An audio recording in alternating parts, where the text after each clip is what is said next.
Take a deep breath, I said, damn it, and exhale slowly.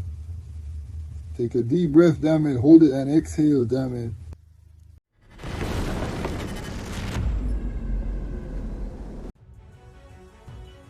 The Ukrainian military near Andriivka in the Donetsk region destroyed a convoy of 12 armored vehicles belonging to Russian invaders. Lieutenant of the Ukrainian Armed Forces, with the call sign Alec, reported about this on his personal blog Officer, plus on Telegram.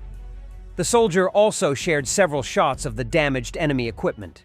He noted that it had been a long time since the enemy had used so many armored vehicles simultaneously in the Kryvyi Rih sector. In the Pokrovsk sector, near Andriivka, it was quite hot today. As I mentioned earlier, the Russians have accumulated a certain amount of armored vehicles and, with flags, set off to storm in a convoy consisting of 12 armored vehicles, the soldier wrote. According to him, as a result of the combat actions of the Ukrainian defenders, the entire convoy of the invaders was destroyed. It seems that among the armored vehicles was also the most modern Russian tank, T-90M.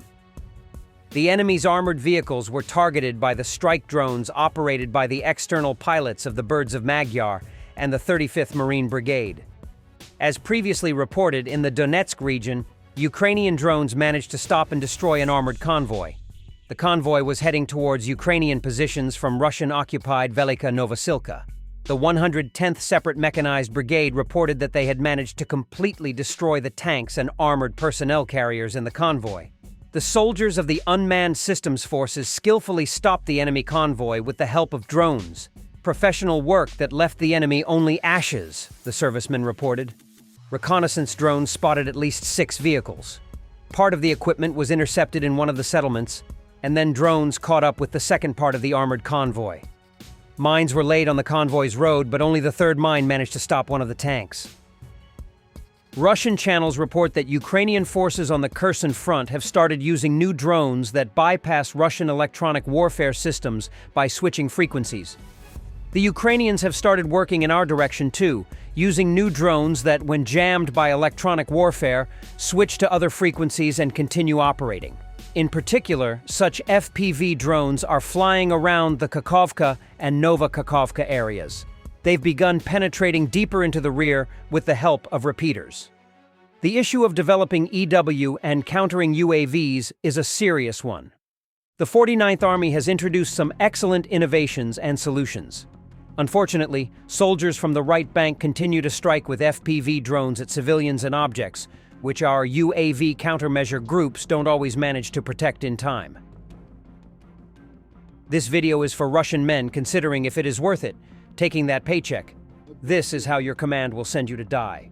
Russian company commander of 394th Motorized Regiment motivating its soldier to perform an assault while tank and artillery firing on their position.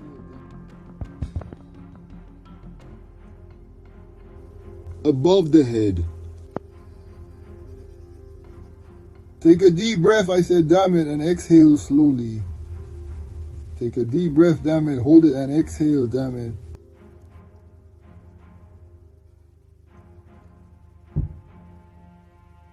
Oh, come on, run, damn it, run, damn it, stop, don't touch, run, grab the gun, I can't, sorry, I can't, honestly, I can't, damn it, run.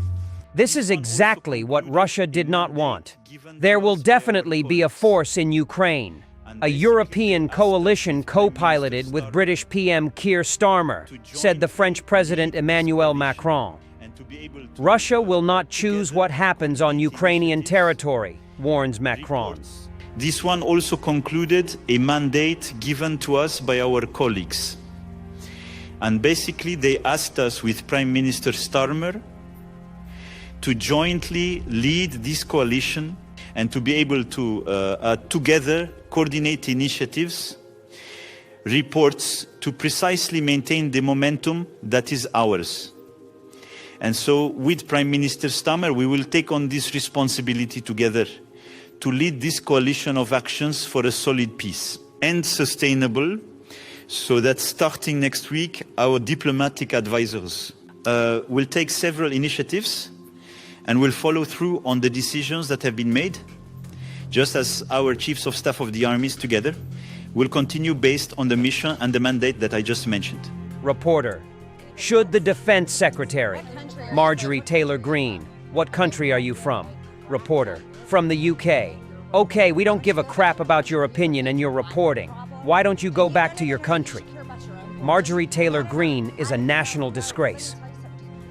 Yeah. Anybody else? Should the Defense Secretary... What country are you? Wait, what country are you from? From the UK. Okay, we don't give a crap about your opinion and your reporting. Why don't you go back to your country where you have a major migrant problem? Okay, And you, no. You should care about your own borders. Do you care no, about no, American no. lives being put at risk? Let me tell you something. Do you care about people from your country? What about all the women that are raped by migrants? Do you care No, about... by migrants. No, do you care? Okay, you're done. Do you care about not- American lives no, being put at risk? You know what? I don't about care. service members fighting for your country? I don't care about and your vice fake news. president Do you have a and your relevant defense question? secretary? This is an American journalist. Thank you. I'm an American, and I'd like to hear your answer to what she's asking. I'm not answering her question right, because I don't care about her network. If you would like to ask, I can Do you answer. have any concerns whatsoever about the complete disregard of operational security from the top level of this administration?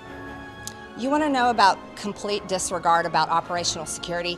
You should talk about the Biden administration and how they ripped our borders open to terrorists, cartel, child sex trafficking, human trafficking, and drug trafficking across our borders for 4 years.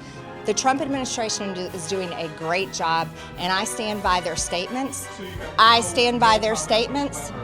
My comment to you is I'm thankful to President Trump that he is leading us out of wars, that he's ending the war in Ukraine, where American lives could have been killed if Joe Biden was still president today, whether he liked it or not.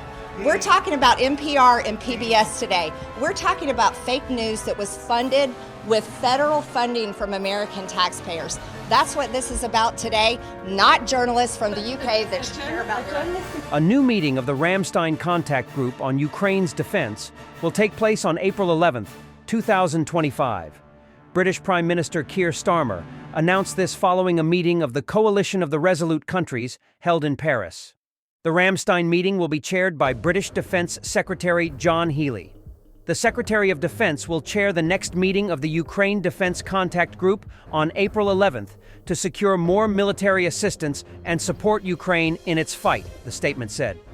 This will be the second consecutive meeting of the Ramstein Group under the British chairmanship.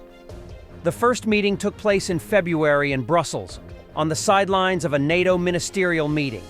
Previously, the United States chaired the Ramstein meetings, but the Trump administration declined to continue leading this format. According to Keir Starmer, the purpose of the meeting is to send more military aid to Ukraine and support Ukraine in its struggle. Thanks for watching, and don't forget to subscribe. Also, if you want to support Warthog Defense, please become our member and get early access to new videos, exclusive members-only videos, and become administrator in comment section. The membership link is in the description. Every day. We had a guy last week at 6 rescues in 6 days. You know, he's doing the job every day.